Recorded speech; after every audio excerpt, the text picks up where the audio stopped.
متكئين فيها على الأرائك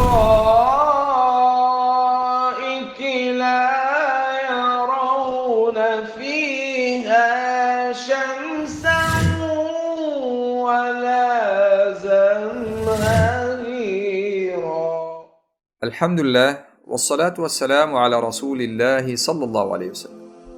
All praise is due to Allah, and may Allah's peace and blessing be upon His last messenger. This is a story of a Jew with Torah, Quran and Bible. One day he was well dressed and he sneaked onto the Caliph council, Al-Khalifa al-Ma'mun. And he sat there among those who are seated, and when the time came to speak, he spoke. Although he was trying to hide his identity, the Caliph recognized him, and he asked him, "Aren't you Jewish?"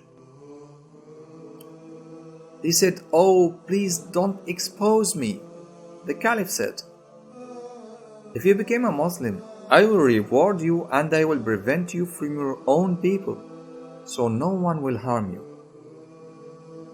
The Jew said, "My religion and my father's religion prevents me from being a Muslim, so please don't embarrass me. Let me think about it, and if I became convinced, I will come back to you." The Caliph then let him go. 1 year later, the Jew came back with the light of Islam on his face, and he sat there in the council.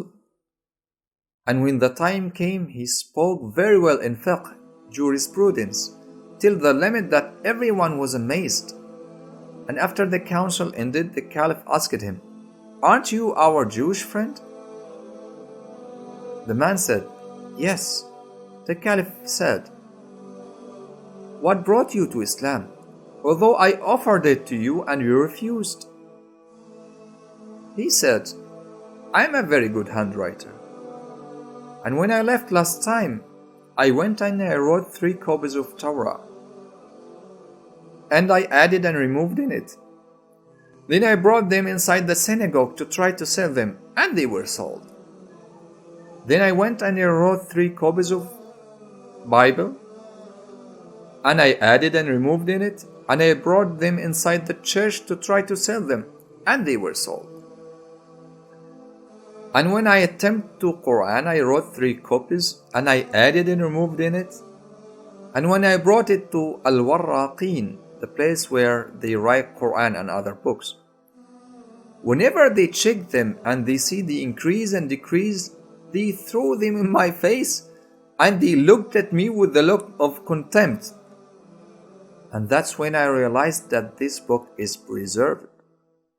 And that's when I became a Muslim. That's why I say to anyone dare to distort our Quran, it is Allah who preserved it. And it is Allah who placed it in our hearts. So play with the paper and pen as much as you could. You will never change the sight of Quran in our hearts.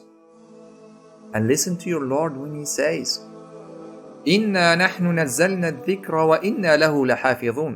Indeed, it is we who sent down the Quran, and indeed, we will be its guardian.